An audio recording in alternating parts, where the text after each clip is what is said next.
I've already seen this one. There's nothing on. Wait a minute. Am I forgetting something? What the hell? Who the hell's responsible for this? What the fuck? Okay, fine. You went to all the effort to learn arcane magic to summon me here to talk about a horse cartoon ending. Alright then. Just this once I'm going to let into the fan rage and give you what you please. But note, I'm not going to be that happy about it. Unless the episodes actually turn out to be good, in which case I'm going to be beaming from ear to ear. If not, I'm going to be raining down on apocalyptic rage on this bitch. I am some kind of lunatic on the internet. Nothing's going to stop me. Unless I have the same restraint like the WWE creative writers did with Jon Moxley and their definition of a lunatic. Anyway, now that's that tangent's kind of dealt with and I'm in my chair and I'm all comfortable and I've got some adrenaline going. Let's look at MLP Season 9 and the endgame that it was. Get some tissues ready to wipe away the tears of sadness as, for one last time in an official episodic capacity, it's time for me to look at Horse Cartoon in some detail. On this, well, call this a series finale of Pones N Stuff.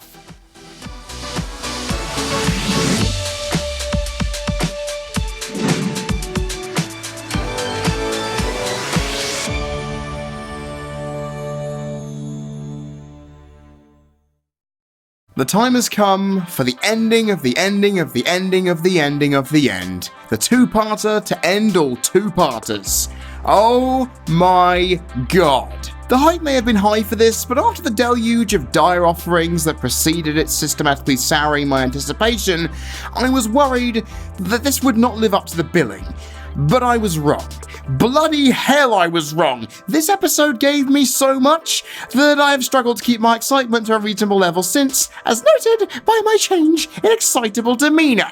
This episode took everything that had been built up in the preceding 4 episodes that covered the overarching narrative of the season and pleasantly surprised by rewarding our patience with something tense, emotional, and simultaneously epic all in one.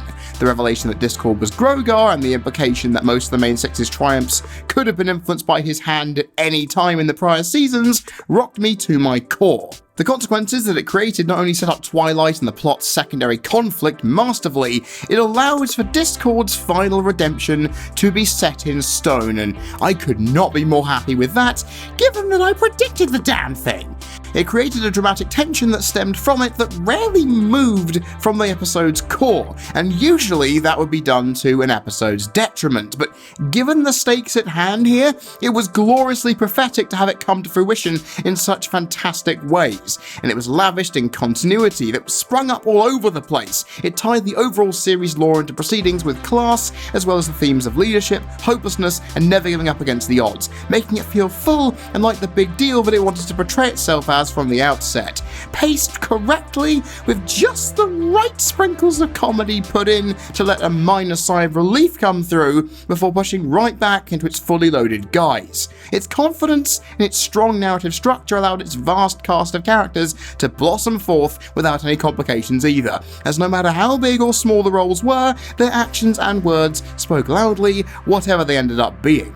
Whether it was Twilight having her recent calmness broken in the most logical way possible and subsequently rising from it, to the backing cast supporting the underlying subplot that fueled discontent, whilst the villains failed to learn their lessons gained from prior episodes, leading to their immensely satisfying downfall. It all made their mark, and as you can tell, I am beside myself to have seen it happen, even if those scared ponies in the background were much more obtuse than they should have been given the circumstance. Either way, in totality, the conflict, character growth, character performance, voice acting, and the story's overall outcome was compelling and astoundingly well executed, capping off with a reshooting of the end of the Season 1 finale in a nice reference that was just the icing on the goddamn cake. Morally, much like everything else, it foresaw the weight it would have to carry, and it pursued its intentions of accompanying story proceedings and fueling the characters with the appropriate motives to allow their actions to prevail over a sea of doubt, worry, and stark upheaval, standing up in the face of adversity, being able to do whatever's possible with those who care for you by your side, teaching others to be respectful of one another, and offering help whenever possible. These messages were made possible thanks to what was provided, and made themselves immensely valuable when they were finally acknowledged, knowing that throughout everything that you saw, that they mattered. Which is stunning to see. Unlike some episodes this season, this moral juggernaut sought an impact and strived to ensure it achieved that, without a sign of struggle to be noted. Everything at the core of this episode worked together to match each other, feeling heartfelt and not preachy, creating stability that the whole episode reveled in and maintained from start to finish. It indicated exactly what the episodes aired prior had failed to do, making its own successes feel ever more remarkable. The animation and music hop between overloading your senses and more carefully accenting them as well. Much like some of the more restrictive episodes in either avenue, they paired their frequency and statements with what was around it to empower those already noted cohesive elements even more than it already had done. I mean, visually, dear lord, we got a lot of good things here. Chaos Cozy, Chaos Ponka, rainbow magic of death on a scale unseen, amazing faces, new character designs, use of many locations, stone magic, rays of magic, shields, explosions, great camera angles and lighting. Visually there was so much, but it held itself back for the more emotional and character-driven moments to allow them to breathe clearly, and despite lacking a musical number that you would honestly expect from something like this, it wasn't needed as the score punched through with some of William Anderson's strongest work to date, filling in the holes the animation left free to match the nervousness, the despair, and the climactic battle's emotive chemistry. All of this is just the perfect storm, without a lot of concern or criticism to be seen in any avenue. Dare I say, this two-parter, the ending of a truly epic saga that pulled all of its punches and KO'd the doubts, was without fault in pretty much every way. To me, there's no better way to end a series than that. I couldn't have asked for anything more breathtaking, more stunning, and more unbelievable than this. The show hit its greatest stride at the perfect time, and that's a massive relief to see happen. Overall, the ending of the end scored a total of 25 out of 25, which is an A+. It's perfect. This is arguably the best episode that this show has ever done. And who dares disagree with me on that statement? Seriously, I bet there aren't that many of you. And while I wished it could have ended there, we do still have one more hurdle to cross. The epilogue. Saying that, how does the last problem fare? Not quite as well, even though it still managed to pack a lot of goods into its suitcase on its last journey out of the station. After the insanity of what preceded it, a simpler, more down-to-earth and grounded tonic felt very much appropriate, and while it felt like the case, having to come to terms with the result of a many moons later time skip in order to process it was something else. Buff Spike, fully grown Alicorn Bookhorse, Gallus a Royal Guard, Pinky and Cheese not only being married but having a goddamn child, the rest of the main six growing old. Yeah, that was a lot to take in, as Luster Dawn, Twilight's very own socially awkward, studious, and blissfully ignorant protege, and potentially Starlight and Sunburst's kid, I think. That wasn't really explained, but a lot of people, including myself, think it's legit, set us up for a flashback to her tutor's royal coronation and the clusterfuck that it ended up becoming. The incredibly heart-wrenching build-up surrounding this colossal failure saw Twilight and the main six come to terms with the gravity of the change that's happening in Equestria and Ponyville, or in this case, had happened. I'm not going to mince word with tense corrections. It was hard to watch without tearing up a little, even if the major cry fest earlier in the second act turned from bittersweet into unintentionally funny. Mostly the fault of this viewer, because you know me, I love it when these horses cry their fucking lungs out. I don't know why I found it so hilarious, but you do you. You find what makes you happy. Anyway, the tone of this episode, regardless of what I've just said, was serious and ensured it maintained that with a slow pace to match. It felt like it would be the mature end that was expected, with the aftermath giving us a lovely speech by the new ruler and her outgoing predecessors. That bloody made me tear up again. And while I appreciated the sincerity on show, the entire palaver surrounding the coronation and it all going wrong soured the whole episode's second act and made just the whole thing feel disjointed beyond some repair. Did we really need to see Twilight's second coronation, a larger scale one than her season 3 counterpart, prove to be a massive disaster? I mean, outside of giving Luster Dawn ammo to throw back at her tutor over friendship not being worth it, does it really serve a purpose? No, because this episode couldn't exist, honestly, without something going wrong to ensure the plot ebbed and flowed.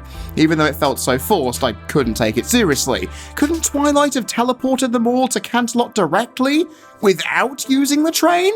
I mean, all of this could have been avoided, but at least they were laughing afterwards, right?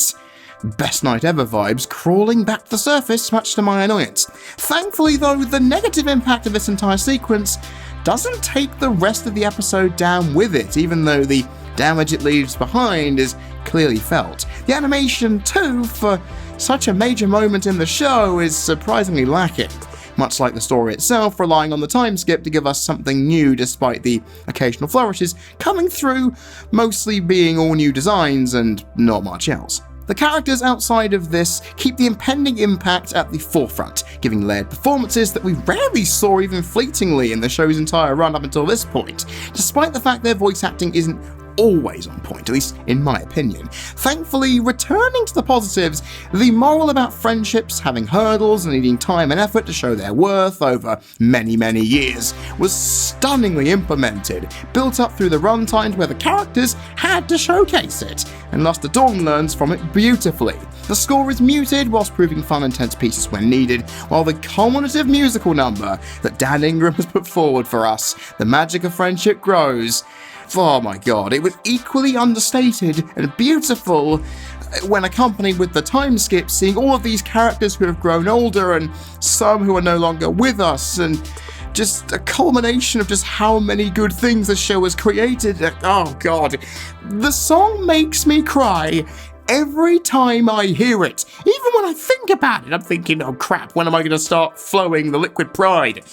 That's what happens when you build up a set of characters' relationships with the audience so effectively that it hits them right in the goddamn feels. And also that book closing. To finish it all, as Luster Dawn goes off on a new adventure and our heroines and Spike look on and realise what impacts they've made. It was such an incredibly poetic statement. Hell, the writers even waited until this point to confirm that death exists in this show, but only through minor references and presumptions. I mean, you can't win everything, but god, this episode knew when to pull its punches, and damn were they effective. All in all, this was an episode that is quite fine, but it's let down by making it feel like it has to fit the norm of the show's overall structure in terms of telling its story. In what could have been a major outlier for the show's narrative construction and make it feel undoubtedly different from everything else that had preceded it, they just had to force unnecessary disequilibrium padding onto an episode that didn't need it, as it was already set up perfectly with what was provided. The comedy of errors, though, didn't take away from the emotional high that this episode was to allow the episode that came before it to focus on itself effectively without being bogged down by all of this emotive fluff, which was definitely important because without it, this episode would have nothing to show for itself. It gave us mostly what we wanted and was the end of the series that honestly was expected. It was emotional, it was just so so unbelievably rewarding to see that they had made good choices, especially when it came to that damn time skip, because it could have messed itself up completely, but they knew what we not only wanted but expected, and that is all good. They made this all feel like an event, and, well, they gave a lot of fan creators enough content to make until Gen 5 comes out, so that's a major positive. It was by no means perfect like what came before it, but it was still thoroughly enjoyable, despite the splintering implications of its biggest flaw somewhat hurting even in the aftermath. Overall, The Last Problem scored a total of 16 out of 25, which is a B-. So there we have it. The season and the show's book has closed in what I would call respectable fashion. In closing, Season 9 and the show in totality ended much akin to a way that an action movie did in the 80s, where it would confidently turn its back, put the sunglasses on, and stride off, knowing that an explosion and an impact on many people's lives have been left behind. And that's good! Except for the fact the editors left in a few shots where flying debris struck our protagonist down, cut open its legs to the point where they couldn't move on them, and they had to crawl off set. Thankfully, it didn't miss the moneymaker, meaning it still looked good while in immense pain. Yay! That's what this show did! Now, the two-parter, as I've noted, was incredible. I was fanboying all over, and I still am, meaning it is one of the best things this show has ever done, and I will fight you on that. Whilst the epilogue, The Last Problem, made me feel so many things. I actually cried legitimate tears in that musical number. I didn't say that for dramatic effect, ladies and gentlemen. One of my friends was there with me. They can testify that. Dan Ingram, you beautiful man, you and your amazing team did that to me. You made me actually cry about magical pastel-coloured talking ponies. I will tip my hat off to you because that is a lot of power to hold. But the fact is, at the end of the day, it still showed weaknesses that I really didn't want to see, but at least it still looked good. At least it still dealt with all this future business with respect. And that's all I could have hoped for, because Season 9 was so up and down, I didn't know if it was going to land on its feet after jumping off the pommel horse, but it did. It may have broken a toe whilst doing so, but at least it did what was required, and probably more so. Season 9 ended just how I wanted, pretty much, and I could not be happier. But I am still sad the show is over, because the fandom seems to be stuck in two minds, thinking we want to regale about this forever and be excited about the future, whilst some are jumping off the bandwagon entirely. And we must remember that this show has brought us so much, and we must treasure it. But the fact is, fandoms don't die unless we keep it, well, from doing so. The fact is, if we let the fandom die, it will. It's not going to happen because we have fan artists, fan writers, animators, cosplayers, game makers, people like me who do videos about it on the internet. Because, ladies and gentlemen, I'm not done with this by any stretch. Pones N Stuff's episodic leanings may be officially done, but I still have some Equestria Girls specials to pick over. I still have the MLP movie special Rainbow Round Trip to tackle, because I haven't had the best of years. I'm behind on a few things. Not to mention, there is also the elephant in the room that is Friendship is Magic's 10th anniversary in October next year. I have a lot of things planned for that, so as you can tell, I'm still going to be very busy with horse stuff, but they'll be very infrequent, because for next year, I'll be tackling other animated goodness and some other things that I hope you all are looking forward to and are quite excited about, especially considering that I'm really excited about it myself. So with that, Pones N Stuff, at least for now, bids a good farewell, and it's been a great journey, folks, but it's time to say goodbye, at least only temporarily. I've been Freddie Thomas, you've been people watching, this has been the CC Network, and no matter what the content may be, as always, I will see you all next time.